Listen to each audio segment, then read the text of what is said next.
Well, this federal election is almost over.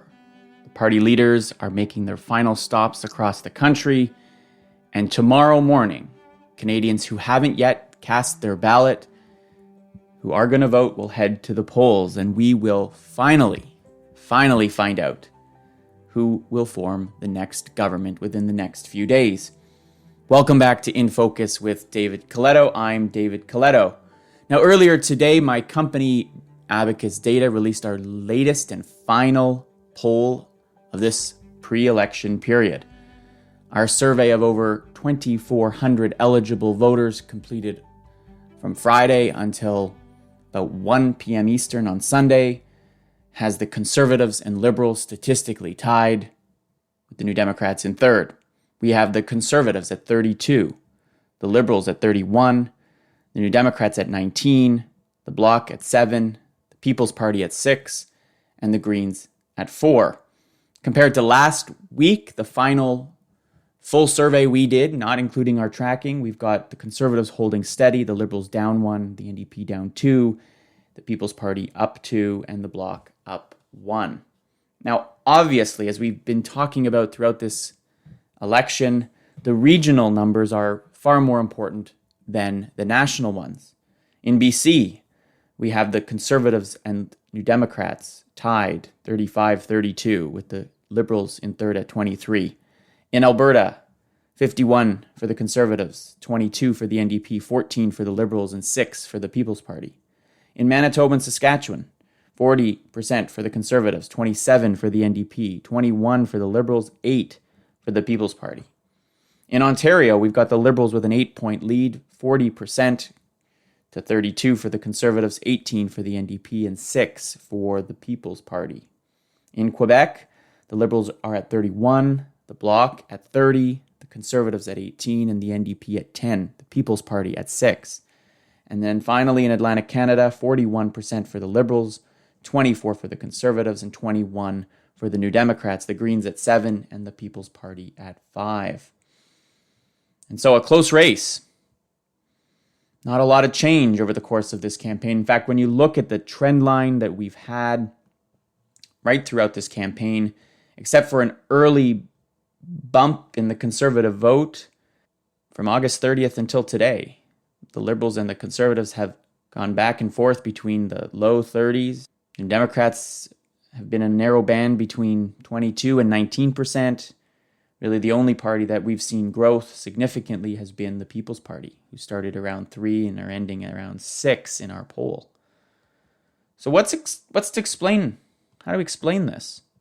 Well, a few things I think are important. First, interest and attention to this campaign has been much lower than we've seen in the past. As I said on my podcast last week, 13% of eligible voters say they are following this campaign very closely, another 34% pretty closely. That's much lower than in previous elections. In fact, over the course of this campaign, interest in it has waned.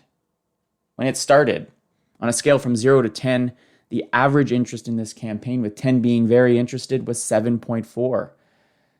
Today it was 6.9. The more people saw, the more this campaign went on, the less people were interested in it. Now, a few things are worth noting. Top issues remain the cost of living, improving healthcare system, dealing with climate change, making housing more affordable, growing the economy. But interestingly, getting more people vaccinated and getting back to normal quickly was one of the top 2 issues for 1 out of 5 Canadians, but it's up 3 points since last week.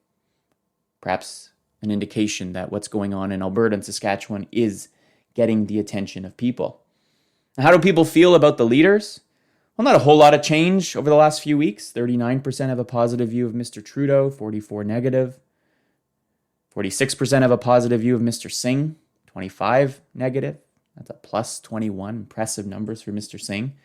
Mr. O'Toole saw a pretty rapid rise in his positives in the first few weeks, but it plateaued and hasn't gone above 31% since the end of August. 31% have a positive view of Mr. O'Toole, 43% negative. Mr. Bernier, 12 positive, 51 negative. He's got the highest net negatives.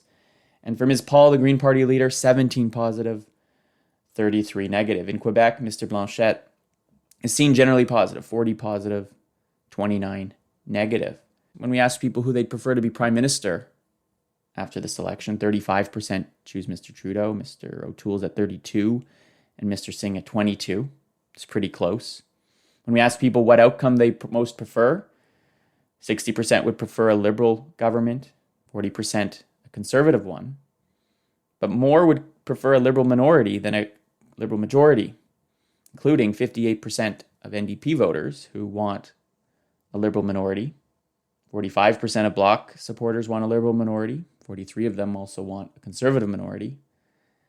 And among People's Party of Canada voters, 78 want a Conservative government, with 41 wanting a Conservative majority.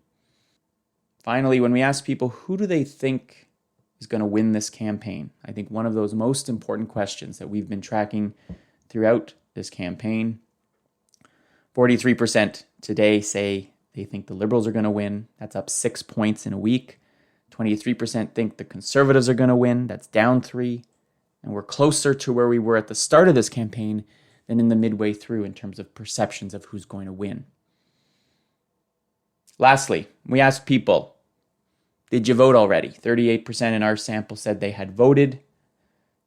27% at an advance poll, 9% by mail, 2% in another way, going to a returning office. Among those who have voted in an advance poll, the Conservatives in our poll lead by 7, 35 to 28, with the NDP in third at 19. Among those who voted by mail, small sample size, it's 33 Liberal, 32 Conservative, 18 NDP. So, we made it to the end. Short campaign, but man, did it feel long. And our final poll indicates that the election outcome is far from certain, as the Conservatives and Liberals seem locked in more or less a tie nationally. Now, the Liberal lead in Ontario, along with a competitive race in Quebec, may ultimately help the Liberals win more seats. But our extensive review of the data leaves me unable to make a confident projection, except that every vote will count, and we are headed towards another minority parliament. This has been an election campaign that Canadians have largely tuned out. Over the 5 weeks of the campaign, we find that interest has waned. For the Liberals, general approval over its handling of the pandemic has been largely overshadowed by the negative reaction most felt when the election was called. They have been unable, to this point, to entice many NDP supporters into their camp, in part because only a small minority believe the Conservatives are likely to win the election. You can't fear an outcome you don't think is likely to happen.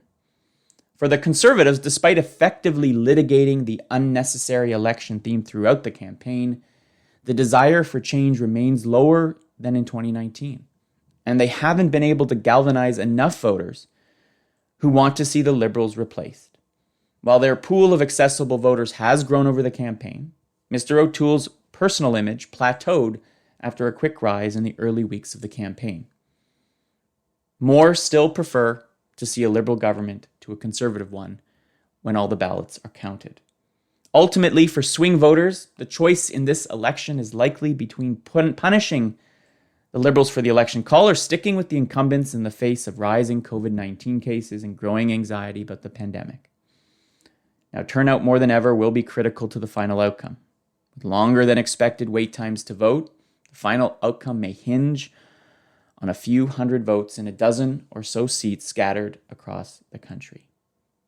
If the final result comes close to our estimate, this could be the lowest share of the popular vote the two largest parties would have earned since the 1997 federal election, and a level of fragmentation in the popular vote that we haven't seen in quite a long time.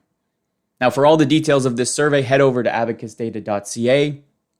Tune in tomorrow, Monday night, on CPAC. I will be live with Peter Van Dusen and a great crew of other guests as we dissect the results, analyze what it means, and hopefully have a sense of what's going to happen by the end of the night. Thanks again for listening. I'll be back at the end of the week to dissect the results, share some insights from what I've seen, and keep you informed and get you useful data to help you make better decisions. Thanks so much for listening. Have a great Sunday and Monday. And here's to a smooth election day. Take care.